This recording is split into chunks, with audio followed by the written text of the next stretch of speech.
상황이나 환경은 어쩌지 못해도 어떤 상황이나 환경에서도 중요한 것은 우리의 마음을 지키는 것이고, 우리가 정신을 차릴 수만 있다면, 그래서 상황보다도 태도와 반응이 중요하다라고 말하는 것입니다. 한마디로 상황보다도 태도와 생각이 중요한 것이고, 상황이 바뀌지 않더라도 생각과 태도가 바뀌면 된다라는 말이죠.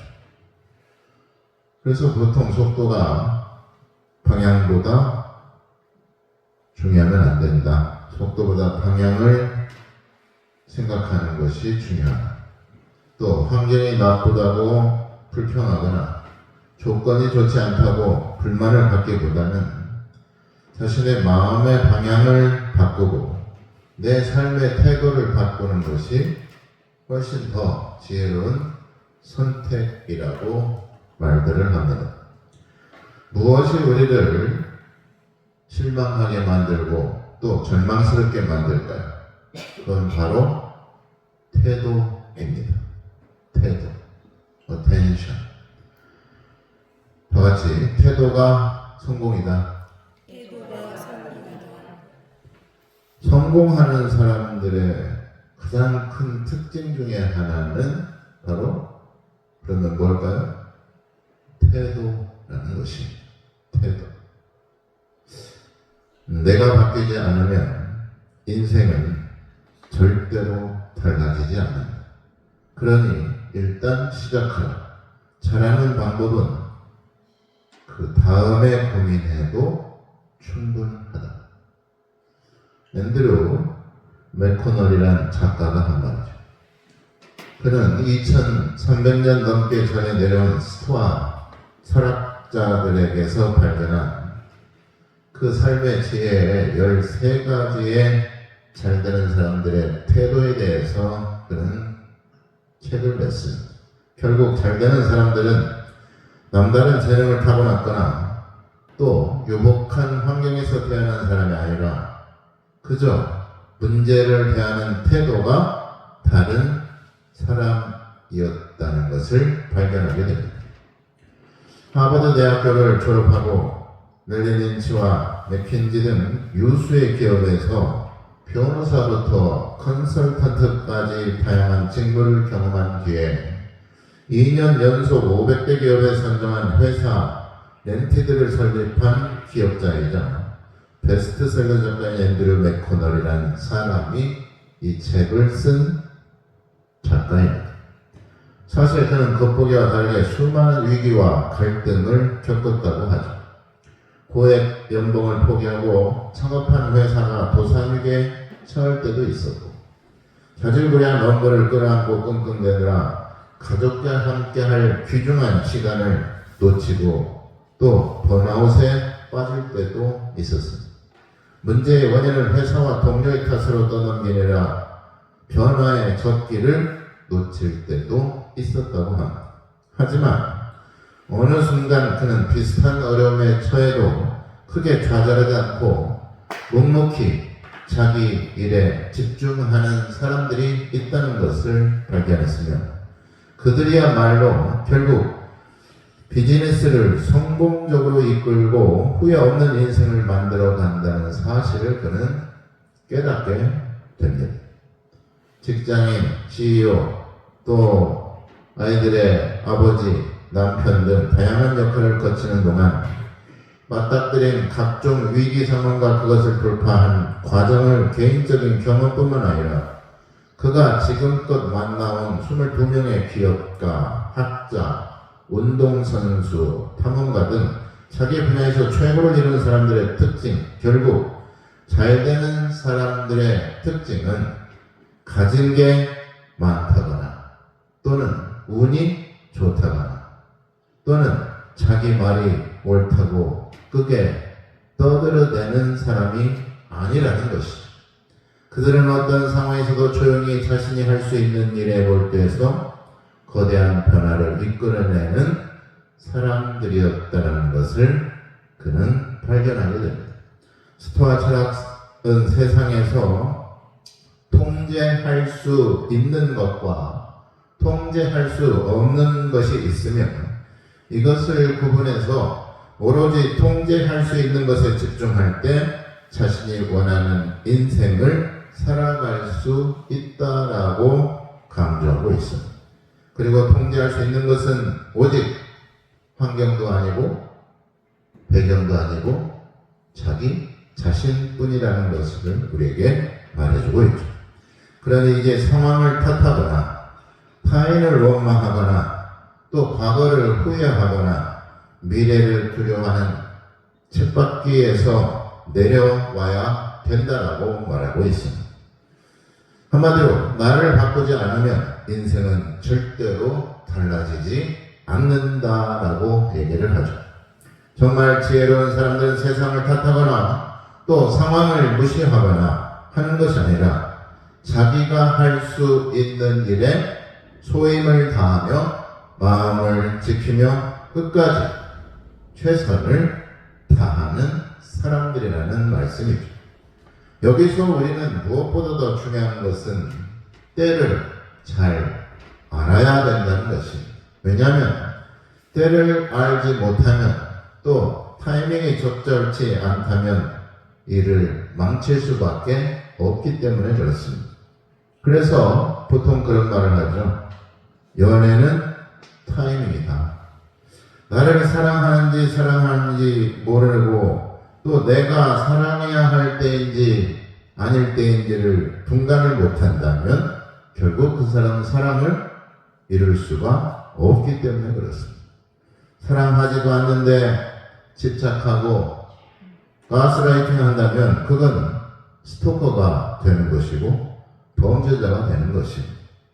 사랑할 때를 알고 그 마음에 맞는 말과 또 적절한 타이밍에서 선물도 해줘야 되는 것이고 애정 표현도 해줘야만이 사랑을 이룰 수가 있다고 생각하는 것입니다.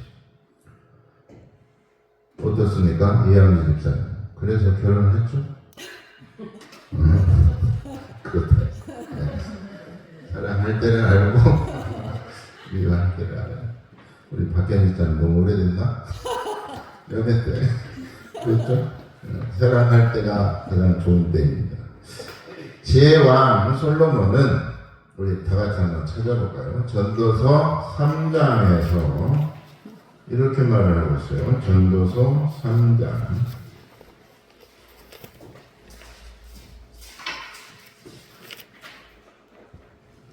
3장 1절부터 9절 지혜왕 솔로몬이 때에 대해서 뭐라고 했는지 우리가 한번 보겠습니다. 전도서 3장 1절부터 9절 같이 봅니다. 범사에 기한이 있고 천하 만사가 다 때가 있는 날 때가 있고 죽을 때가 있습니다.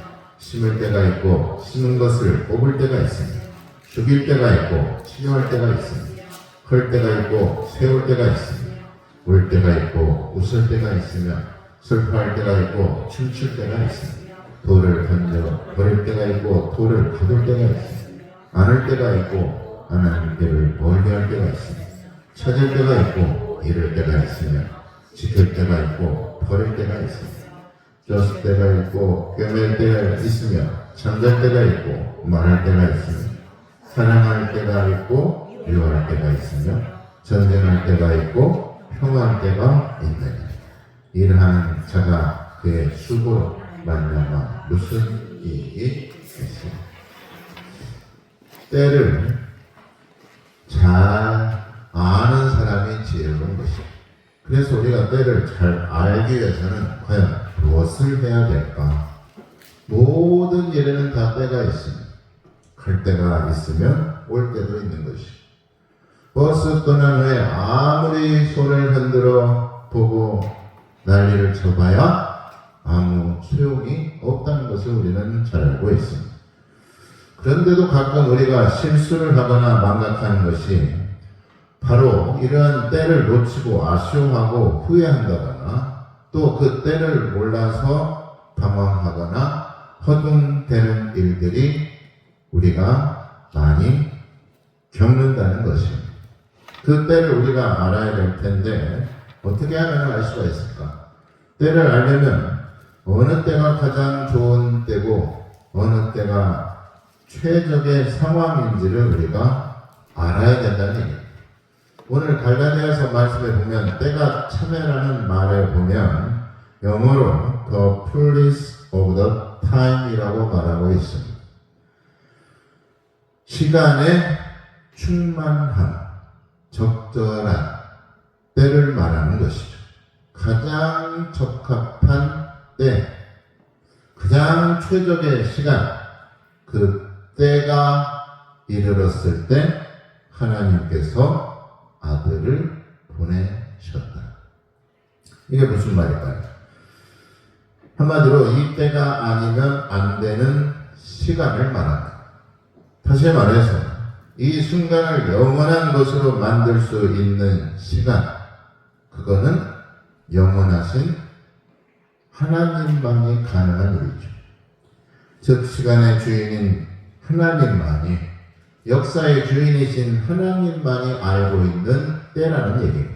그러니 하나님께서 정확한 때, 하나님이 정한 때에 그 때가 가장 적절하고 가장 충만하고 가장 최적의 때라는 것입니다. 다른 영어 성경에 보니까 the fullness of the time, on the time, 가장 적절한 때가 온 것, 충만한 때가 이른 것을 뜻하는 것이며 하나님의 계획이 시작과 동시에 완성되었다는 것을 의미하는 것입니다. 그러니까 완벽한 시간을 말하는 것이죠. 우리가 때를 알고 살아가려면 결국에는 하나님의 때를 알고 하나님의 시간에 맞춰 사는 삶이 가장 지혜로운 삶이라는 말씀인 것입니다. 하나님이 가장 좋은 때를 알고 계시는 분이시죠. 지금 해야 될 때인지 아니면 나중에 해야 할 때인지 하나님은 알고 계십니다.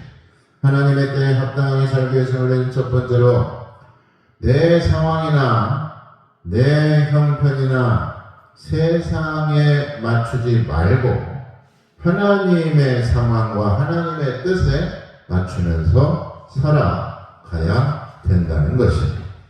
하나님의 상황이란 하나님의 뜻과 말씀에 맞추어 살라는 얘기입니다. 그러려면 먼저 하나님의 말씀을 알아야 하고 하나님의 뜻을 알기 위해서 우리가 쉬지 말고 기도해야 되는 것입니다. 또한 다른 영어 번역 성경에 보니까 이 때가 참여를 어떻게 번역하고 있냐면 the right time came이라고 말하고 있어요. 적절한 때, 최종의 상황인데 그 때를 오게 하시는 분은 누구냐? 바로 하나님이시라는 얘기입니다. 그래서 come이 아니라 came이라고 과거형으로 쓰여 있죠. 이미 그 때가 이루어졌기 때문에 그렇습니다. 이미 그 때가 찼기 때문에 어떻습니까? 아무도 막을 수가 없고 그 누구도 거부할 수 없는, 거스를 수 없는 때가 바로 하나님의 때라는 얘기죠. 산모가 출산할 때가 되면 어떻습니까? 아기가 나와야 되는 것처럼 하나님의 때도 때가 차면 어떤 상황이 되더라도 세상이 어떤 국면에 처했더라도 하나님의 때에 이루어진다는 것입니다. 절체절명의 상황인 것입니다. 그러니 하나님의 때는 맞출 수밖에 없는 것이고 그러니 우리는 그 때를 기다릴 수밖에 없는 것입니다. 그리고 더 중요한 것은 그때 하나님께서 우리를 택하셨고 우리를 하나님의 아들로 삼으셨다는 것이 그 무엇보다도 가장 중요한 상황이며 사건이라고 볼 수가 있죠. 오히려 바꿀 수 없는 상황이기 때문에 그것이 더 좋은 것입니다. 만약에 이 상황이 바꿔진다면 어떻게 될까요? 입양했던 부모가 사라지거나 입양을 거부하거나 취소했다면 과연 어떻게 되었을까요?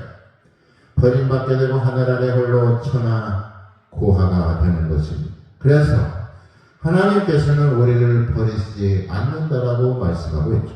시편 44편 9절 보니까 그러나 이제는 주께서 우리를 버려 욕을 당하게 하시고 우리 군대와 함께 나아가지 아니하신다이다.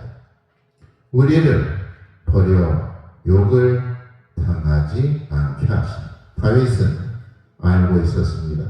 하나님께서 나를 얼마나 사랑하고 있는지를 알고 있었습니다. 그리고 나를 버리시지 않는다는 확신이 다윗의 마음에는 있었다는 얘기죠.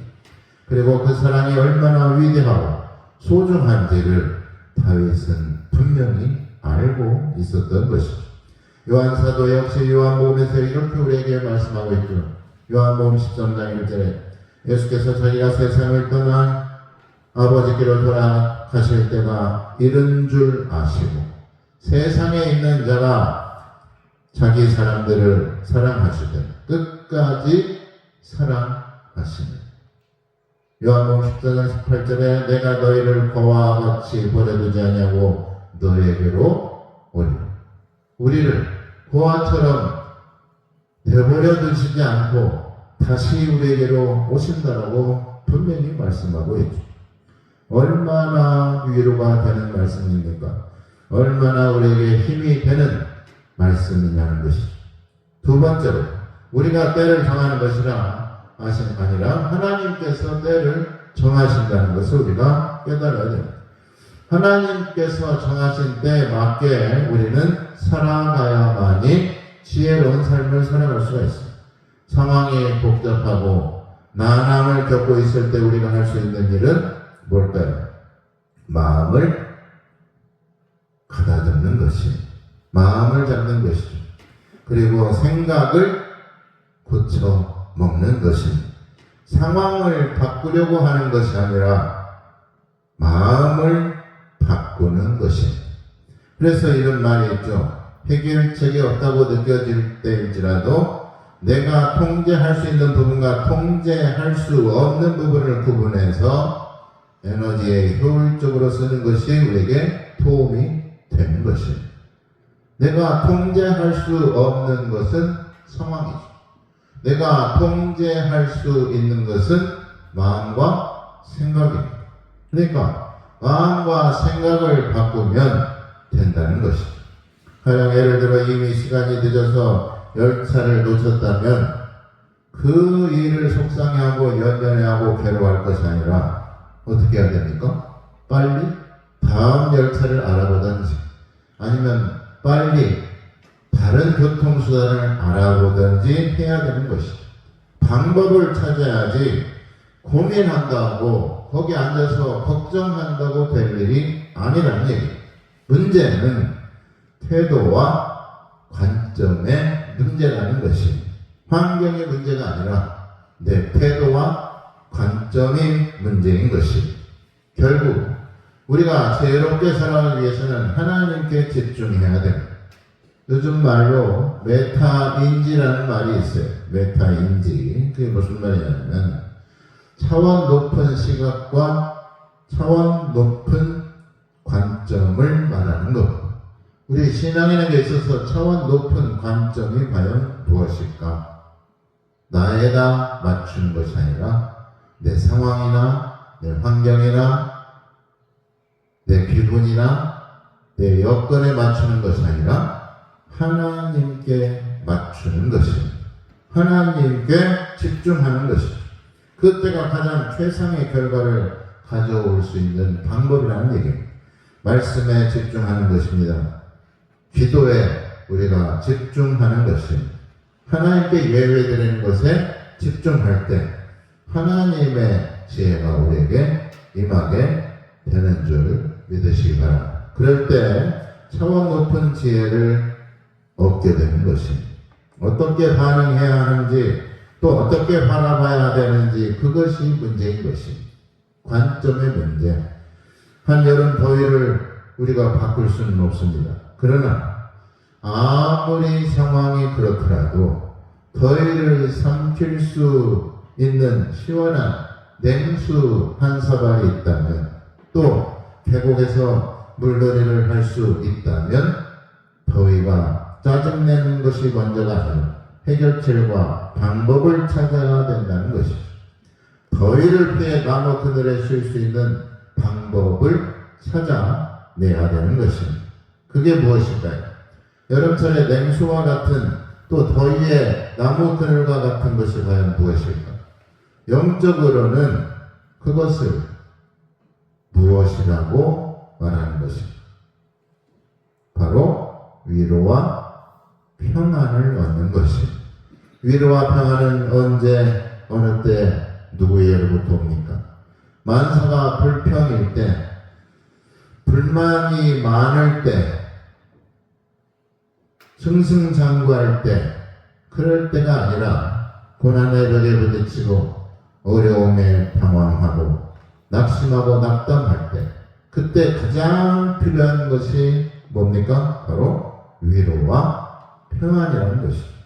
그래서 세 번째로 하나님께서 주시는 위로와 평안을 맛보며 살아가는 것이 가장 지혜로운 삶이다.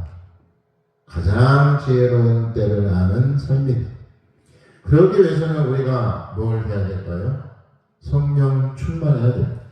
하나님께서 우리를 양자 삼으시고 아들에게 주신 성령을 우리에게 주시는 것입니다. 아들에게 주시는 위로와 평안을 우리에게도 주시는 것입니다. 그 성령을 받고 성령 충만할 때 하나님께서 주시는 지혜로 살아갈 수가 있습니다. 이것은 내 상황이나 내 생각이 아니라 성령께서 주시는 것입니다. 성령께서 우리와 함께 하실 때 우리가 어떤 상황에서도 어떠한 환경에서도 평안함을 잃지 않고 또 어떠한 역경과 고난 중에도 기쁨과 위로를 받게 되는 줄 믿으시길 바랍니다. 사도 바울은 감옥에 갇혀 있을 때에도 교인들에게 편지하는 서신을 보면은 항상 하는 말이 있어요. 뭡니까? 항상 기뻐하라. 쉬지 말고 기도하라. 범사에 감사하라. 빌립보서 4장 4절에는 뭐라고 말합니까? 이것도 역시 감옥에서 빌립보 교인에게 보낸 서신 중에 하나. 주 안에서 항상 기뻐하라. 내가 다시 한번 말하노니 기뻐하라. 기뻐하는 것이 신앙의 최고의 모습이라는 것입니다. 신앙인의 태도 중에 가장 중요한 태도는 바로 기쁨인 것이죠. 기쁨이 없고 맨날 얼굴에 수심이 가득 차고 내 천자만 그려져 있고 맨날 이상 쓰고 짜증내고 옆 사람에게 더 말하고 싶지만 내가 참습니다. 이게 신앙의 기쁨이라는 것은 바로 옆 사람에게 기쁨을 주는 겁니다. 왜 성령 충만해야 가장 지혜롭고 가장 평안한 위로를 받는 것일까? 성령님의 본질이 뭡니까? 평안이고 위로며 기쁨이기 때문에 그렇습니다. 다니엘이 사자밥이 되었을 때 평안할 수 있었던 것, 왜 그렇습니까? 성령님이 그와 함께 했기 때문에. 다윗이 적들이 공격당하고 동굴로 피신하고 들로 산으로 도망다닐 때 여호와는 나의 목자시니 내게 부족함이 없다라고 했던 그 마음의 만족과 기쁨은 어디서 온 것일까? 스데반이 돌에 맞아서 죽을 때 얼굴이 해같이 빛났더라고 성경은 기록하고 있는데 어떻게 돌에 맞아 죽어가면서 얼굴이 해같이 빛났을까? 그것은 성령이 주신 것이 아니면 그 무엇으로도 설명할 수가 없습니다. 예수님 안에서 기쁨을 얻고 살아가는 것이 그리스도인의 최고의 보상이며 최고의 위로인 것이죠. 성령께서 우리와 함께 하실 그때만이 가장 축복의 때인 것입니다. 요한복음 14장 26절에 보이사 곧 아버지께서 내 이름으로 보내실 성령 그가 너에게 모든 것을 가르치고 내가 너에게 말한 모든 것을 생각나게 하리라. 우리가 굳이 생각하지 않더라도 성령께서 그때를 알게 하시고 성령께서 위로해 주시고 성령께서 우리를 도와주신다는 얘기입니다. 평안을 너에게 끼치노니 곧 나의 평안을 너에게 주노라. 내가 너에게 주는 것은 세상이 주는 것과 같지 아니하리라. 너희는 마음에 근심하지도 말고 두려워하지도 말라.